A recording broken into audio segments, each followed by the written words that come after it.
Por ejemplo, el problema del volumen que planteé fue el siguiente.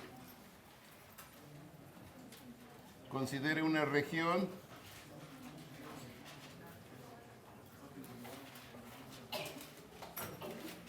considere esta región R. Estoy suponiendo que F es una función de AB en R continua. Pregunto, ¿esta función será Riemann integrable? Sí, es Riemann integrable. Muy bien. Y entonces giramos esta región alrededor del eje de las X. Generamos un sólido de revolución. Dividimos este sólido de revolución en varias rebanaditas. Posteriormente, cada rebanadita la aproximamos por el volumen de un cilindrito. Sumamos y aplicamos el límite y de esa manera llegamos a una definición de lo que es el volumen del sólido de revolución. Finalmente, el volumen fue un límite. La definición, cuando la norma de la partición tiende a 0, de la suma desde igual a 1 hasta n de pi por el cuadrado de f, ¿verdad? Evaluado en xy estrella multiplicado por xy menos 1. Y como f cuadrada también es continua, pi f cuadrada es Riemann integrable. Y como es Riemann integrable, entonces la definición del volumen se puede expresar de esta manera, como la integral de hasta b de pi f cuadrada de x de x. No estoy abordando el problema del volumen de un sólido en R3. Para abordar el problema del volumen de un sólido en R3, que no sea de revolución, se requiere de las integrales dobles. Y eso lo dejaremos para el curso de cálculo de varias variables. Ahora estoy analizando problemas que se pueden tratar con la integral de Riemann en una dimensión. ¿Vamos bien? Ahora, alguien preguntó qué pasa si lo giro alrededor del eje Y una cierta región, e hice algunos comentarios. Por supuesto, hay otros sólidos todavía bastante interesantes que no puedo profundizar en esta etapa porque la idea es que ustedes queden convencidos cómo en esta gran variedad de problemas que he analizado surge con frecuencia este límite. Bien, y seguiré estudiando más problemas en donde conduce al mismo límite. Bueno, o a un límite parecido. Bien. ¿Qué les parece ahora si hablamos de la longitud de una curva? Otra familia de problemas importantísimos. Longitud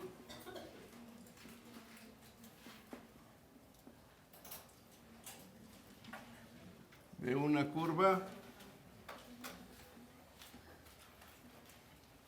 definida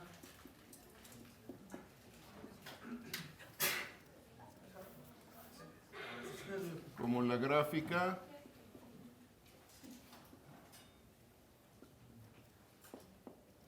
de una función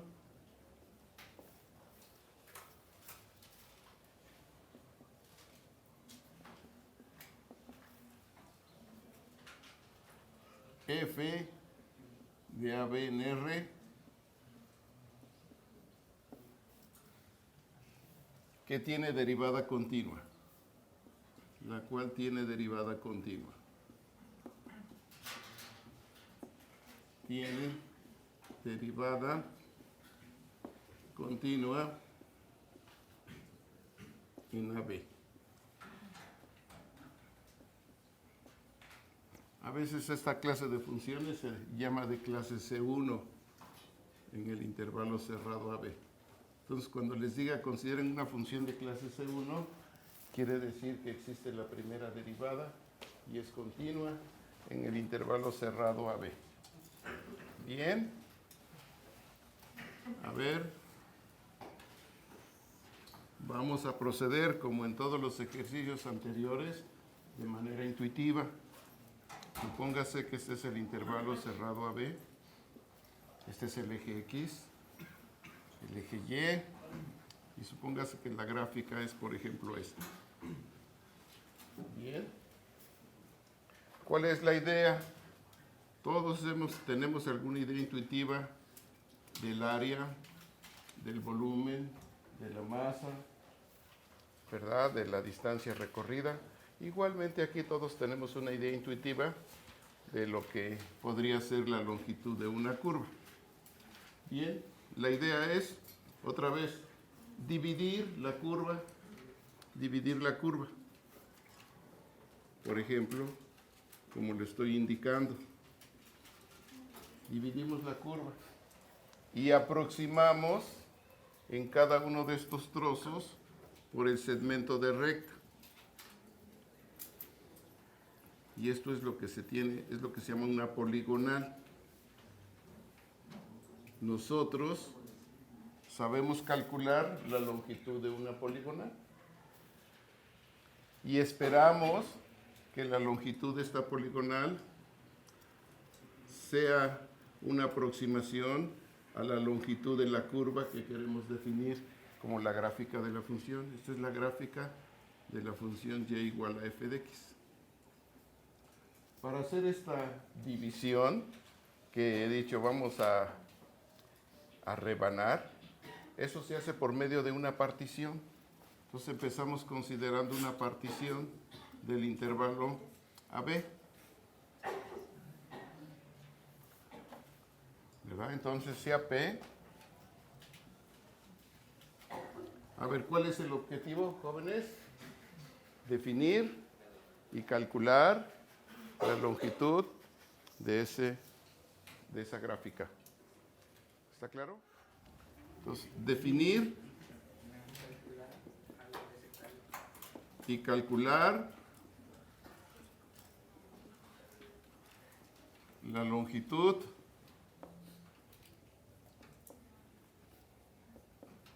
de la curva, de la gráfica, vamos a ponerle aquí C, vamos a ponerle de la curva C.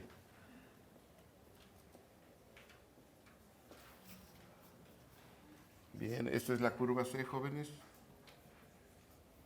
la gráfica de esa función. Bien, entonces vamos a formalizar un poquito esto de rebanar o de dividir la curva. Entonces empezamos considerando una partición, sea P, una partición de AB. Por ejemplo, P es igual a X0 menor que X1 menor que XN igual a B. Esta es la partición. Recuerden que una partición es un conjunto finito de puntos, X0 hasta XN, de AB, tal que A es igual a X0 menor que X1 menor que XN igual a B.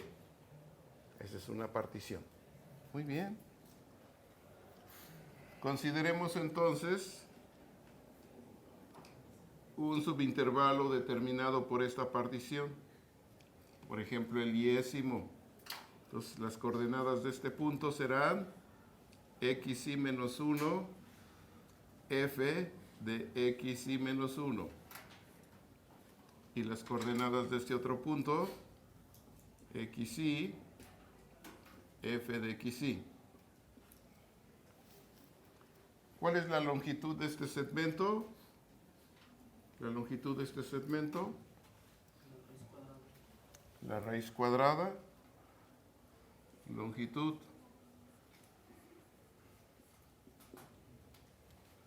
del segmento de curva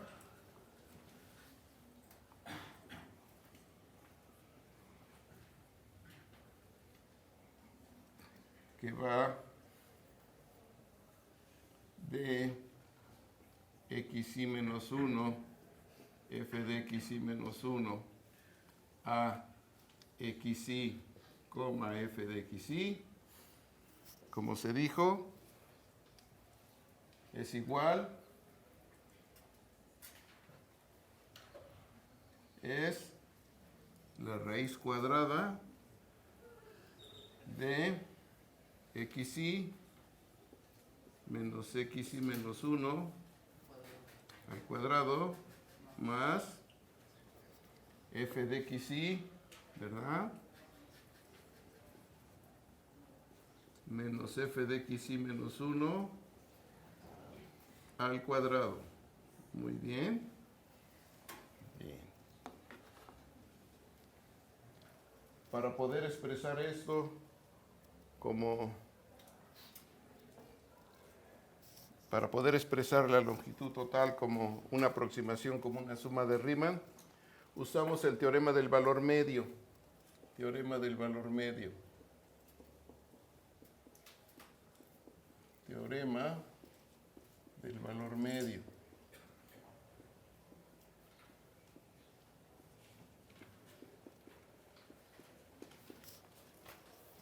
Que afirma lo siguiente, que si f tiene una derivada en el intervalo cerrado AB, ¿verdad? Entonces, esta diferencia, f de xy menos f de xy menos 1, es igual al valor de la derivada en algún punto entre xy y xy menos 1 por la longitud del intervalo delta xy. Bueno, espero que todos lo recuerden. Si, por ejemplo, esto es xy y esto xy menos 1 y esto es xy, o en general,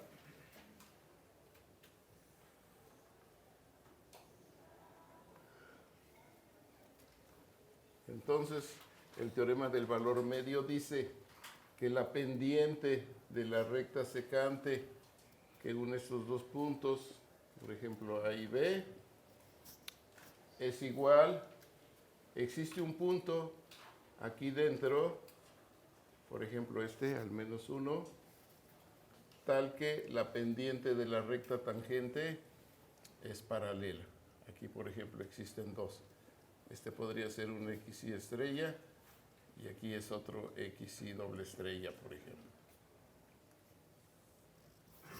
Eso es lo que dice el teorema del valor medio, ¿verdad? Que si f tiene una derivada, ¿verdad? Entonces, incluso se pide que si f es continuo en el intervalo cerrado AB y es derivable en el intervalo abierto, entonces esta diferencia se puede expresar como f' de xy por xy menos 1. Si pasan xy menos x1 al primer miembro, lo que van a obtener es la pendiente de la recta secante que une estos dos puntos. Entonces dice el teorema del valor medio que bajo estas hipótesis existe un xy estrella en el intervalo abierto, tal que su derivada es igual a este cociente. Es decir, que la pendiente de la recta secante es igual a la pendiente de la recta tangente en algún punto en ese intervalo. Un teorema importantísimo, exageradamente importante, de su curso de cálculo diferencial, que lo deben tener presente, por lo menos la idea intuitiva, así gráficamente. ¿Qué dice el teorema del valor medio? Muy bien, entonces voy a aplicar, fíjense que pedí que la función tenga derivada continua. Con el hecho de que tenga derivada, podría aplicar el teorema del valor medio. Y si aplico el teorema del valor medio, entonces esta expresión la puedo dar de esta manera. xy menos xy menos 1 al cuadrado, y en lugar de esta diferencia voy a tomar lo que dice el teorema del valor medio. Es igual a f' de xy estrella por xy menos xy menos 1 al cuadrado. Y esto se puede expresar como la raíz cuadrada de 1 más f' de xy estrella al cuadrado por xy menos xy menos 1. Así.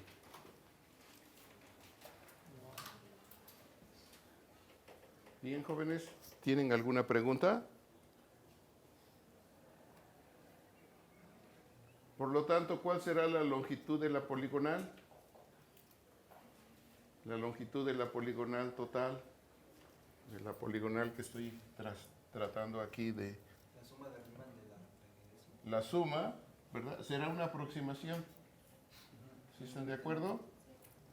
Entonces será la suma de la raíz cuadrada de 1 más f' de xy estrella al cuadrado por xy menos xy menos 1 desde i igual a 1 hasta n. Entonces esto será una aproximación. Vamos a poner longitud de la poligonal.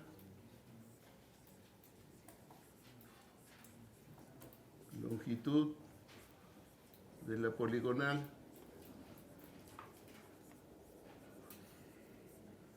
¿Va quedando claro, jóvenes? O sea, quiero definir la longitud de esta curva y la dividimos y eso da lugar a una poligonal. He encontrado una expresión para la longitud de la poligonal. Intuitivamente se ve que si tomo una partición con una norma más pequeña que la que elegí aquí, esta suma se aproxima más a lo que yo espero que definir como la longitud de la curva. Por lo tanto, esto me conduce a definir la longitud de la curva como lo siguiente. Jóvenes, ¿cuál sería la definición? Vamos a poner longitud, vamos a ponerle L de Z, de longitud de la curva C. ¿Cuál sería la definición? El límite, ¿cuando quién? Cuando la norma de la partición tiende a 0, ¿de quién? De la suma, desde igual a 1 hasta n. ¿De quién? De la raíz cuadrada de 1 más f' de xy estrella al cuadrado por xy menos xy menos 1. Pregunto, como estoy pidiendo que la derivada sea continua, fíjense que estoy pidiendo que la derivada sea continua, entonces esta función que está aquí es continua.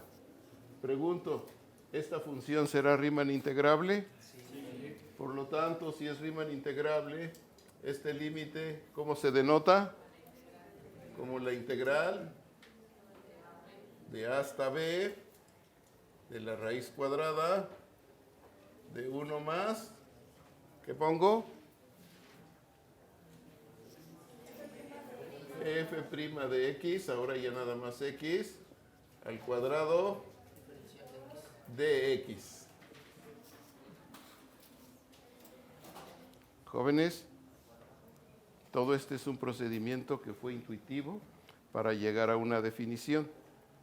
Y ahora, con la teoría, con la definición que dimos de funciones Riemann integrables, invertimos el proceso y decimos, ¿cómo se define la longitud de una curva de clase C1 sobre el intervalo AB? Como la integral de hasta b de esta raíz cuadrada de x. Y ya no hay nada de intuitivo ni nada, todo muy preciso. Traten de imitar esto para el área, para el volumen, para lo que hemos visto, para la masa. Una vez que se tiene la definición de función Riemann integrable, Pues entonces ya damos la definición, libre de todas, libre de todo, de todas estas ideas, que está pequeñito, que la partición más fina y esas cosas. ¿Me expliqué, jóvenes? Sí. Bien, ¿preguntas? Preguntas. ¿No tienen preguntas? ¿Es necesario que sea continua la función para que podamos...? Bueno, pido que la derivada, para simplificar las cosas, ¿verdad? Si la derivada es continua, entonces es integrable. Si una función no es continua, ¿se puede integrar? O sea, como por trazos o... Sí, a ver otra vez. A ver, jóvenes, es importantísimo que tengan claro cómo ubicar la clase de las funciones Riemann integrables. No se preocupen si con la primera explicación no ha quedado muy claro. Pero a ver, otra vez repito esta parte de la pregunta es, ¿qué funciones son Riemann integrables? Esa es la pregunta que nos estamos haciendo. Y les he platicado lo siguiente. Consideren el conjunto de las funciones acotadas definidas en el intervalo cerrado AB. Les recuerdo, una función es acotada en AB si la gráfica, puede ser así, no me importa, puede ser discontinua, si la gráfica está encerrada entre dos rayas. ¿Está claro? Eso quiere decir que la función sea continua, sea acotada intuitivamente. Por supuesto que se puede dar la definición. Se dice, f es acotada en AB, si existe, a veces se usa esta letra para existe, un m mayor que 0 y esta otra letra tal que poco a poco vayamos aprendiendo esta forma que se usa mucho en matemáticas. Tal que valor absoluto de f de x sea menor o igual que m. Si esto pasa, entonces diremos que la función es acotada. Esa es la definición precisa de lo que significa que una función sea acotada en el intervalo cerrado AB. Y gráficamente ustedes dicen, bueno, pues si la gráfica está entre dos rayas, entre m y menos m. Ese es nuestro universo, jóvenes. Nuestro universo donde vamos a trabajar. Las funciones Riemann integrables, en principio tienen que ser funciones acotadas. Por lo tanto, está contenida en el conjunto de las funciones acotadas. Pero ustedes demostraron un resultado en su curso de cálculo. Si no lo demostraron, por lo menos lo enunciaron y lo deben de saber. Es un resultado importantísimo. Toda función continua es acotada. Toda función continua definida en un intervalo cerrado y acotado AB es acotada. ¿Estamos bien? Entonces, quiere decir que las funciones continuas están por aquí metidas. Como toda función diferenciable es continua en el intervalo cerrado AB, quiere decir que las funciones diferenciables están contenidas en el conjunto de las funciones continuas y también están contenidas en el conjunto de las funciones acotadas. Las funciones continuas por tramos es un conjunto que contiene al conjunto de las funciones continuas. El conjunto de las funciones continuas por pedacitos, ¿verdad? También se puede probar que son Riemann integrables y son acotadas. Y el conjunto de las funciones Riemann integrables está por aquí, jóvenes. Por favor, traten de tener esta imagen. En particular, si me preguntan, oye, una función que es continua será Riemann integrable, en su mente debe estar este diagrama. Pues claro que toda función continua, si quieren le pónganle aquí los letreros, dicen, pues claro que toda función continua es Riemann integrable. Toda función diferenciable es Riemann integrable. Pues claro, porque es continua y pues también es Riemann integrable. Toda función continua por pedazos será Riemann integrable. También. Y les platiqué lo siguiente. el conjunto de las funciones Riemann integrables, hay funciones que tienen un conjunto infinito de discontinuidades. Es muy complicado este conjunto de las funciones Riemann integrables. Y además es un subconjunto propio del conjunto de las funciones acotadas. ¿Qué quiere decir esto? Que hay funciones acotadas que no son Riemann integrables. Entonces, en este momento, ustedes ya no deben estar titubeando cuando yo dé una función no tan complicada y si les pregunto si es o no Riemann integrable. Por ejemplo, si les digo, oigan, la función e a la x cuadrada más 1, por decir algo, ¿será Riemann integrable en cualquier intervalo cerrado y acotado? Pregunto. La exponencial es una función continua. Un polinomio es una función continua. La composición de funciones continuas es continua. Entonces deberían decir, pues claro, pierdas el tiempo, esa es una función Riemann integrable en cualquier intervalo cerrado y acotado. Entonces, yo aquí pedí que f sea de clase C1, o sea que tiene derivada continua. Por lo tanto, esta función que está aquí es continua. Es Riemann integrable. Por lo tanto, este límite existe y se denota de esta manera. ¿Qué es lo que nos falta? Aprender a evaluar este límite o aprender a evaluar esta integral o es equivalente a evaluar este límite. Pero este es un problema un poco fastidioso, pesado. Entonces vamos a ver que Newton y Leibniz intervinieron, pero yo creo que fue el maestro de Newton, Isaac Barroc, el que dijo un procedimiento para evaluar este tipo de integrales. Finalmente, lo importante es que ustedes aprendan a modelar. Una tarea bastante difícil, pero tenemos que empezar desde ahora. A ver cómo, si tengo un problema, ¿qué hago? ¿Qué hago para entenderlo, para analizarlo? Van a ver que en muchos de los casos lo que van a hacer es construir un modelo matemático. Pero ¿cómo vamos a construir un modelo matemático si no les platico cómo se construyen estos modelos? ¿Verdad? ¿Cómo lo van a hacer? Poco a poco. Y cuando los problemas son más complejos, pues hay que llevar otro tipo de materias. Hay que cursar ecuaciones diferenciales, probabilidad y estadística, en fin, ciertas ramas de la matemática para que ustedes estén en condiciones de poder modelar una gran diversidad de problemas. ¿Que es pesado? Sí. Y yo recuerdo desde la secundaria que siempre dicen, terminando el curso vamos a ver cómo se aplica esto. Y va terminando el curso, jóvenes, no nos dio tiempo, pero lo van a ver en el siguiente curso. Y llegó el siguiente curso, ya van en la preparatoria y igual no dio tiempo de ver problemas. Se dedicaron al aspecto operativo. A ver, problema.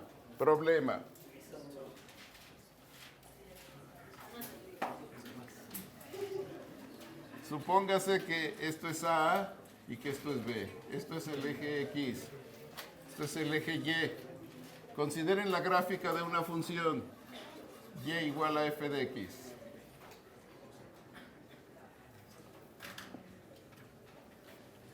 Vamos a girar, ahora ya no la región, sino voy a girar esta curva alrededor del eje de las x. Para que tengan una mejor idea, consideren, por ejemplo, un segmento de recta. ¿Está claro? Si lo giran alrededor del eje de las x, ¿qué obtienen? Un cilindro. Y sabemos calcular el área de un cilindro, ¿no? Muy bien. Y si tienen ahora, por ejemplo, una recta así y la giran alrededor del eje de las x, ¿qué obtienen? Un cono. Y aprendemos a calcular el área de un cono. ¿Recuerdan acaso cuál es el área de la superficie o el área lateral de un cono? Es un cuarto de... No, tres cuartos.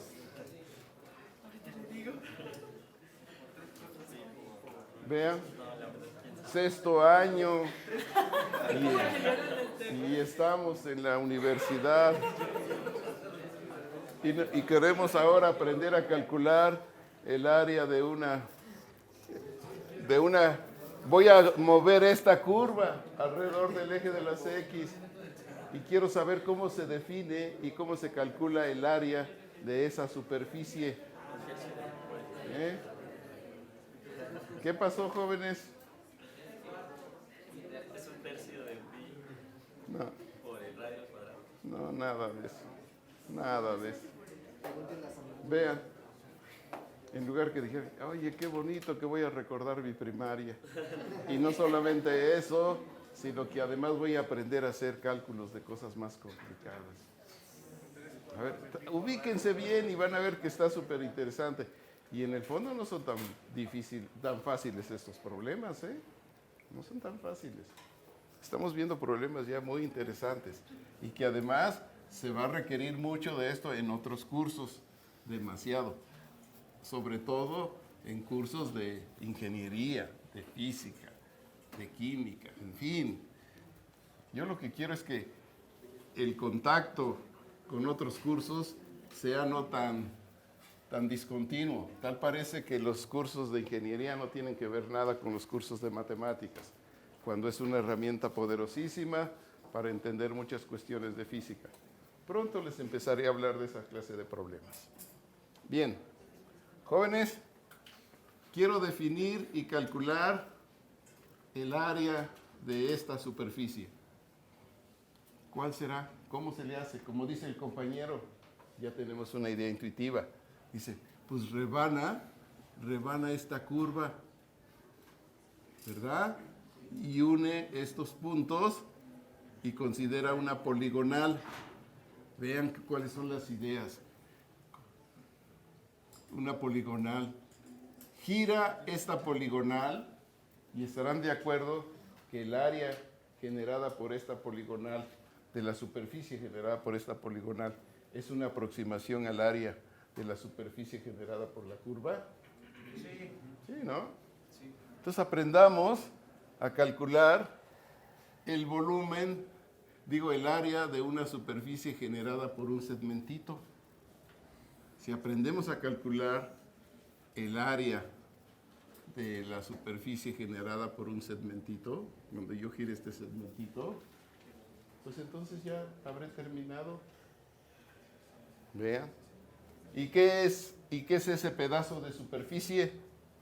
Pues ustedes verán y dicen, pues es un cono truncado. ¿Sí estamos bien? Es un cono truncado. Entonces quiero saber cuál es el área de esa superficie de un cono truncado. A ver, ¿cuál será el área? A ver, piensen en esto, que está muy elemental. ¿Cuál es el área de un cilindro? Vean, jóvenes, vean. Supóngase que la altura es R. Si ustedes cortaran, por ejemplo, aquí y lo desdoblan, eso es un rectángulo.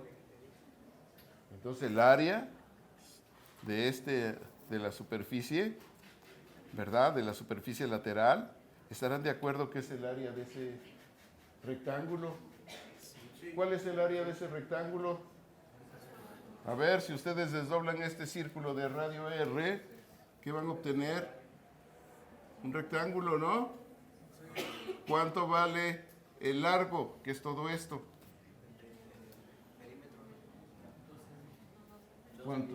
2πr. 2πr. Y si la altura es h, ¿cuál será el área lateral de un cilindro? 2πrh. Vean, el área es 2πrh. Cuando h tiende a 0, No, ¿no? todavía no. Nada más estoy hablando de un cilindrito. ¿Está claro? ¿Cuál creen que sea el área de un cono?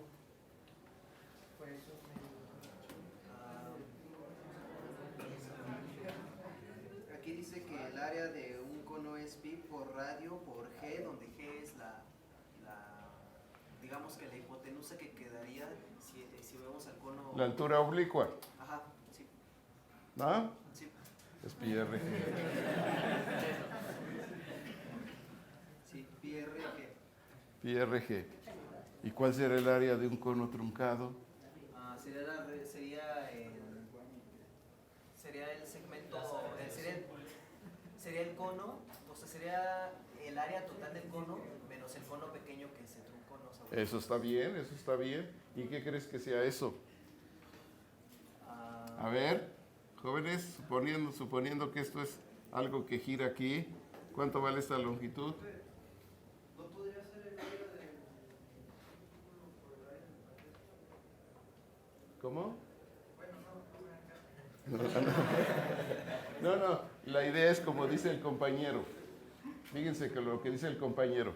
Dice, si sabemos calcular el área superficial de un cono, entonces formemos dos conos aquí, este cono y este cono. Primero calculamos el área del cono grande y le quitamos el área del cono pequeño y queda el área del cono truncado. ¿Verdad? Entonces están empezando a intuir y dicen, ¡ah, qué padre! Ahora sí ya estoy empezando a pensar todo esto bien, cómo se hacen las cosas. A ver, y les pregunto, ¿cuál creen que sea el área de este cono truncado? Si esto es R y esto es H, esta altura.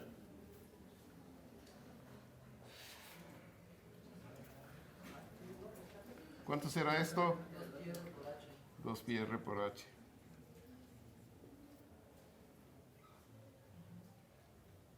πr por H. Eso es intuitivamente, pero hay que hacerlo bien. Hay que dibujar todo esto, calcular las áreas, todo hacerlo con precisión para que uno quede convencido. En este momento es desde el punto de vista intuitivo. Entonces uno digo, pues ya sé calcular el área de un cono truncado. Pues por lo tanto, ahora sí ya creo estar en condiciones de poder calcular el área, de definir y calcular el área de una superficie de revolución. ¿Qué les parece si empezamos a hacer eso? ¿Aceptamos que el área de eso es 2πrh o quieren que lo demostremos? Hay que demostrarlo. ¿Quieren que lo demuestre? Bueno, me corren a las 4:25. Sí, dime. Una cosa, nada más que el radio va variando, ¿no? Claro. Sí, claro.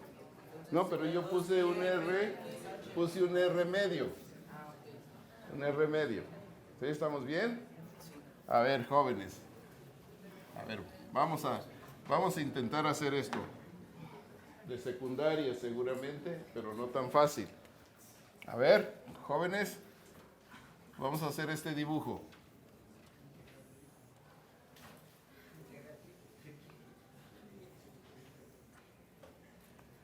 Supóngase que esto es R1 y que esto es R2, ¿verdad? Y que esto es H y esto es L, por ejemplo.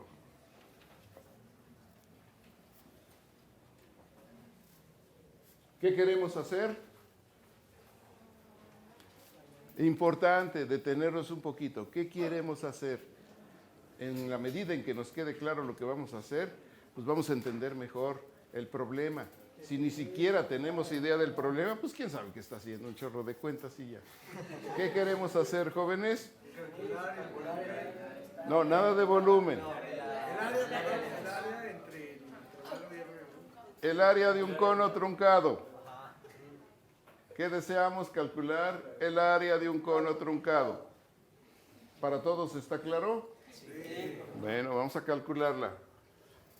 Vamos a calcular el área del cono grande. ¿Cuál será el área del cono grande? Ahí está aquí está. No, el área del cono grande. El área del cono grande. ¿Cuál es el área del cono grande? El área. Pi R por H, donde H es la altura oblicua. Si tampoco esto está claro, entonces vámonos más atrás. ¿Cómo sabemos que el área de un cono es pi RH? Si no lo sabemos, jóvenes, enfrentemos ese problema. Vamos a calcular el área de un cono. Así como aprendimos a decir rápidamente cuál es el área de un cilindro, vamos a hacerlo de un cono. Pregunto, ¿Quieren que veamos cómo el área de un cono es pi RH? Sí. Órale. Díganme la hora, por favor, para disfrutar o ir corriendo. 4:15. Todavía tenemos 10 minutos.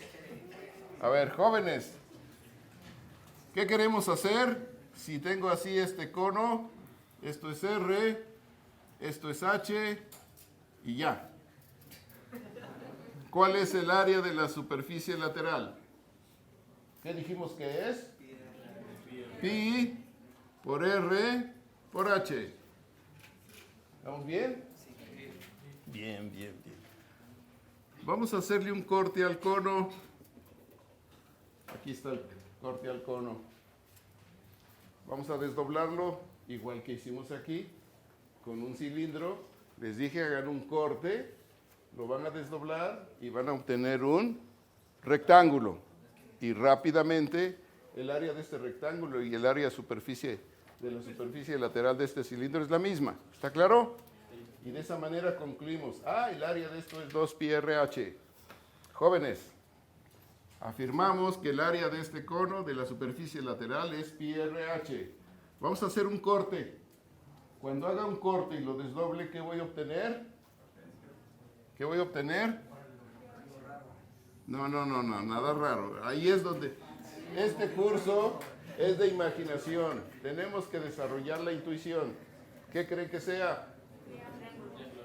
No es un triángulo, es como una sección de una circunferencia, como si le cortáramos del centro de una circunferencia. Una rebanada de pizza. Eso que está ahí es un sector.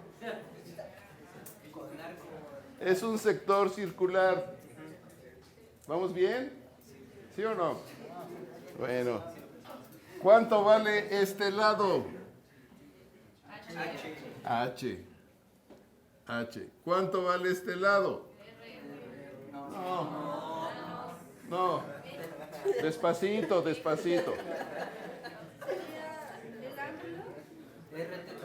Es todo esto. Es todo eso. Ahora no traje ni una hoja, pero por favor doblen una hoja y formen un cono y desdóblenlo para que vean cuál es la base. Vean, ¿cuánto vale esto? 2 pi R, como dice el compañero.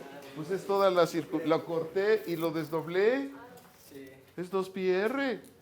Vean, tenemos que aprender. Miren, yo creo que lo más importante de este curso es que ustedes empiecen a intuir mucho y a formular matemáticamente las cosas.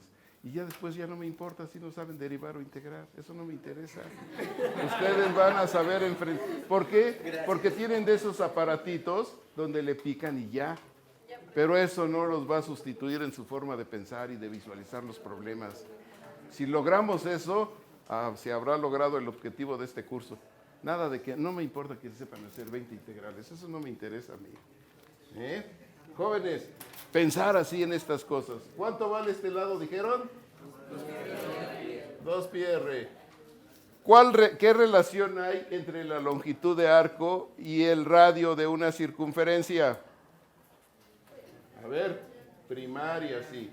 Si esto es teta y esto es R y esto es S, ¿cuál es la relación entre S y R y teta? S es igual a ¿quién? A R por teta. Algo elemental. Entonces, de acuerdo a esto, si esto es teta, ¿cuánto vale 2 pi R? ¿Cuánto vale 2 pi R? H por teta. ¿Sí estamos bien? De donde teta es igual a 2 pi R entre H, ¿no? Acuérdense que se nos va a olvidar hasta dividir y multiplicar y esas cosas. Pero mientras aprendamos a pensar, eso es lo que más importa. Teta es esto. ¿Cuál será el área de un sector?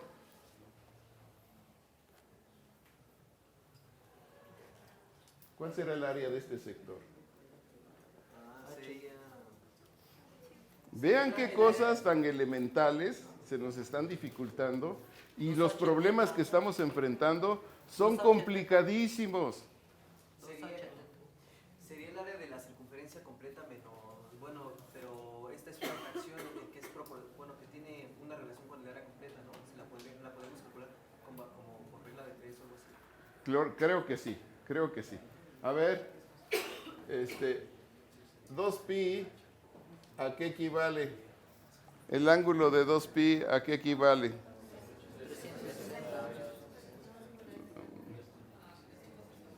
No. A ver, déjenme ver. Sí, ahí H es No. el radio de 2pi, ¿qué área encierra? Un ángulo de 2pi, ¿qué área encierra? Todo el círculo. ¿Cuál es el área de ese círculo? No, el área. Tercer año de primaria. Pi por radio al cuadrado. Si 2pi radianes equivale a pi r cuadrada, sí, dime. Quiero calcular. ¿Estarás de acuerdo que el área de que ando buscando es lo mismo que el área de este sector? Es que a mí se me ocurre algo. Sí, dime. El área del círculo entre 360 grados multiplicado por teta. ¿El área es que? Sí, es lo que le dije. Sí, es A ver, con calma. Cuando trabajes con distancias, los grados no sirven para nada. Para nada. Cuando quieras igualar este tipo de cosas, son con radianes. Entonces, lo que estamos diciendo aquí, que si tienes un ángulo de 2pi radianes, el área que encierra es pi r cuadrada. Por lo tanto, un radián, ¿qué área encierra? 2pi radianes encierra un área de pi r cuadrada. Un radián, ¿qué área encierra? ¿Qué área encierra? Pi r cuadrada entre 2 pi. ¿Y esto es cuánto? R cuadrada entre 2. Por lo tanto, un ángulo de teta radianes, ¿qué área encierra? Si ahora tengo teta aquí, por ejemplo, si tuviera 5 radianes, ¿qué área encierra? Un radián encierra un área de r cuadrada entre 2. 5 radianes, ¿qué área encierra? 5r cuadrada entre 2. Por lo tanto, teta radianes, ¿qué área encierra? Un medio de r cuadrada por teta. Por teta, jóvenes. Entonces, el área, fíjense bien, jóvenes, el área de ese sector es un medio de r cuadrada teta. Vean, problemas de primaria, de secundaria, y los problemas que estoy abordando ahora son problemas muy serios, como que siento que no lo hemos analizado con mucho cuidado. Jóvenes, este es un medio de r cuadrada, pero ¿cuánto vale teta? Dije. 2pi r sobre h. ¿Cuánto vale? 2pi r sobre h. Algo está mal. Algo está mal.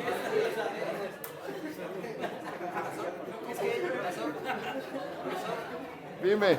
Para esta Espérame. tiene 2 minutos, para este segmento circular que estamos considerando, hay que recordar que el radio es h. Ah, ok. Entonces, de ahí es el que... Entonces aquí está el problema. Vamos a ver. Entonces, para nuestro caso particular, el área es un medio de h cuadrada teta. ¿Sí? Muy bien. Entonces, este es un medio de h cuadrada. Y ahora, ¿cuánto vale teta? 2pi r entre h. Este 12cito con este h se cancela. Este 2 con este 2 se cancela. Por lo tanto, ¿cuánto vale el área del cono? pi Y por H. por r. Por H. ¿Qué queríamos demostrar?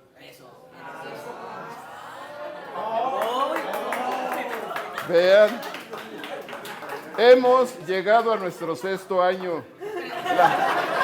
La próxima vez nos vamos a la prepa y luego aquí a la universidad para que empiecen a apreciar la clase de problemas que estamos enfrentando. Son problemas no triviales, jóvenes. Son problemas muy interesantes. Bien, pues apenas llegamos al área de un sector, nos falta ahora calcular el área de esta banda, de este cono truncado. ¿Está claro? Pero con eso ya estamos preparadísimos.